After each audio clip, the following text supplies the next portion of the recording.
हरे कृष्णा। श्रीमद् भागवत गीता यथारूप अध्याय 4 दिव्य ज्ञान श्लोक संख्या 24। जो व्यक्ति कृष्ण भावनामृत में पूर्णतः लीन रहता है उसे अपने आध्यात्मिक कर्मों के योगदान के कारण अवश्य ही भागवत धाम की प्राप्ति होती है, क्योंकि उसमें हवन आध्यात्मिक होता है और हवि भी आध्यात्मिक होती है। तात्पर्य यहाँ इसका वर्णन किया गया है कि किस प्रकार कृष्ण भावना भवित्य कर्म करते हुए अनंत गौतत्व आध्यात्मिक लक्ष्य प्राप्त होता है।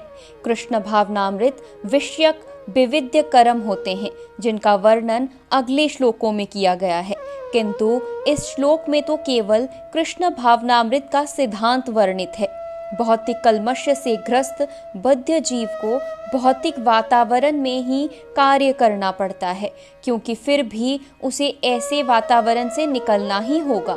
जिस विधि से वह ऐसे वातावरण से बाहर निकल सकता है वे कृष्ण भावनामृत है। उदाहरण के लिए, यदि कोई रोगी दूध की बनी वस्तुओं के अधिक खाने से पेट की गड़बड़ी से ग्रस्त हो जाता है तो उसे दही दिया जाता है, जो दूध से ही बनी अन्य वस्तु है। भौतिकता में ग्रस्त बुद्ध जीव का उपचार कृष्ण भावनामृत के द्वारा ही किया जा सकता है, जो यहाँ गीता में दिया हुआ है। यह विधि यज्ञ या विष्णु या कृष्ण को प्रसन्न करने के लिए किए गए कार्य कहलाती है। भौतिक जगत में जितने ही अधिक कार्य कृष्ण भावनामृत में या केवल विष्णु के लिए किए जाते हैं, पूर्ण तलीनता से वातावरण उतना ही अधिक आध्यात्मिक बनता रहता है। ब्रह्म शब्द का अर्थ है आध्यात्मिक। भगवान आध्यात्मिक हैं और उनके दिव्य शरीर की किरणें ब्रह्म ज्योति कहलाती हैं। यही उनका आध्यात्मिक तेज है। प्रत्येक वस्तु इसी ब्रह्म ज्योति में स्थित रहती है, किंतु जब यह ब्रह्म ज्योति माया या इंद्र तृप्ति द्वारा आच्छादित हो जाती है तो यह भौतिक ज्योति कहलाती है।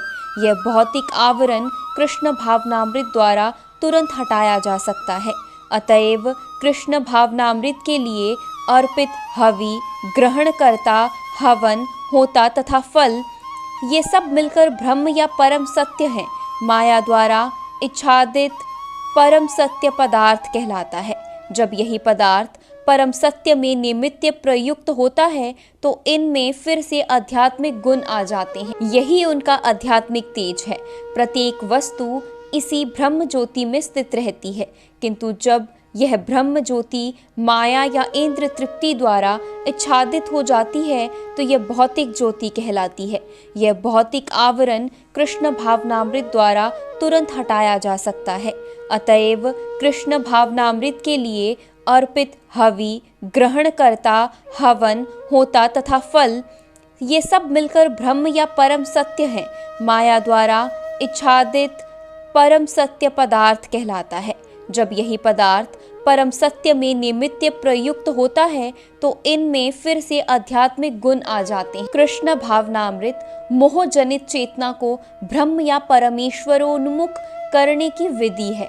जब मन कृष्ण भावनामृत में पूरी तरह निमग्न रहता है तो उसे समाधि कहते हैं। ऐसी दिव्य चेतना में संपन्न कोई भी कार्य यज्ञ कहलाता है।